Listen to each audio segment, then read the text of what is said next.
Hello cricket প্রেমী বন্ধুরা, Ireland বনাম বাংলাদেশ টানটান উত্তেজনাপূর্ণ একটা সিরিজের সমাপ্তি ঘটল গতকালকে।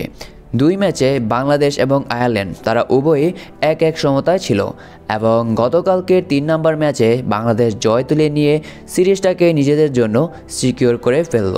ম্যাচটি শুরু হয়েছিল চট্টগ্রামের বীরশ্রেষ্ঠ ক্রিকেট স্টেডিয়ামে। আয়ারল্যান্ড টসে জিতে সিদ্ধান্ত নেয় তারা প্রথমে ব্যাট করবে, আর শুরুর দিকে তো মনে হচ্ছিল আয়ারল্যান্ড আবার ধাক্কা দিচ্ছে। আইরিশরা যখন ব্যাট শুরু করলো তখন তাদের রান রেটটা খুব দারুণভাবে যাচ্ছিল, কিন্তু প্রথম পাওয়ার প্লের মধ্যে তারা নিজেদের 2টি উইকেট হারিয়ে ফেলে।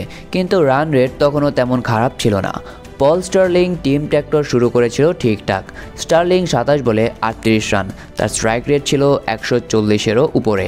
একটা সময় মনে হচ্ছিল তিনি যদি ক্রিজে সেট হয়ে যান তাহলে হয়তো বাংলাদেশের বোলারদের জন্য একটু বিপদের আশঙ্কা হতে পারে, কিন্তু তারপর হয়ে গেল পুরো ম্যাচের দিক পরিবর্তন। বাংলাদেশের বোলাররা রিথম পায়।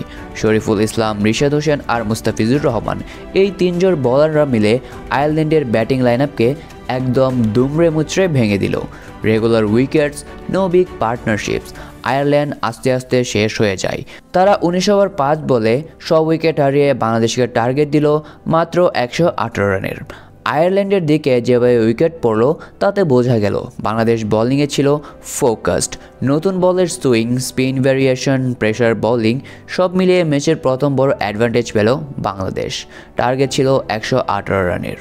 কিন্তু বাংলাদেশের অ্যাপ্রোচ ছিল স্মার্ট, রেকলেস নয়, সঠিক রিথম, কন্ট্রোলড আর অ্যাগ্রেশন। যদিও বাংলাদেশের টপ অর্ডার ব্যাটসম্যানরা ভালো করে শুরু করতে পারল না, কিন্তু মিডল অর্ডারে এসে দায়িত্ব নিল তানজিদ হাসান তামিম এবং পারভেজ হোসেন ইমন। দুজনেই ছিল পুরো ম্যাচে একেবারে দুর্দান্ত। আর আজকে একটি নোটিস করার মতো বিষয় ছিল, আজকে পারভেজ হোসেন ইমনকে ব্যাটিংয়ে নামানো হয়েছিল নাম্বার 4-এ, আর ওপেনিং ব্যাটিংয়ে ছিল সাইফ হাসান এবং তানজিদ হাসান তামিম।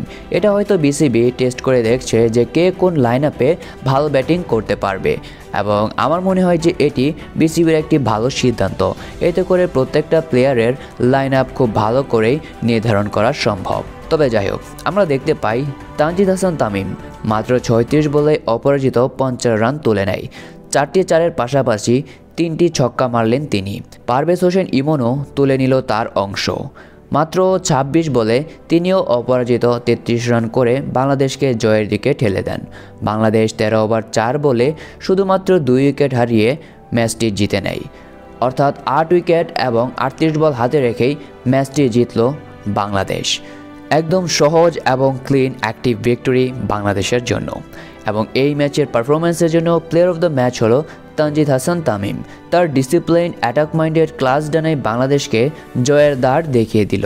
এবং বন্ধুরা, এই সিরিজ জেতা বাংলাদেশের জন্য শুধু একটি জয় নয়, এটা হলো মাইন্ডসেট রিসেট, কনফিডেন্স বুস্ট এবং 2026 টি-20 ওয়ার্ল্ড কাপের প্রস্তুতি হিসেবে পারফেক্ট সিগন্যাল।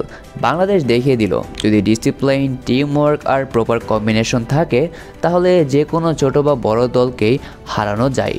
তো বন্ধুরা, যদি তোমরা ম্যাচ বাই ম্যাচ ভিডিও চাও তাহলে কমেন্ট করে জানাও। আর হ্যাঁ, চ্যানেলটি কিন্তু সাবস্ক্রাইব করে রেখো, তাহলে কিন্তু তোমরা নতুন নতুন ভিডিও আমার চ্যানেল থেকে দেখে নিতে পারবে।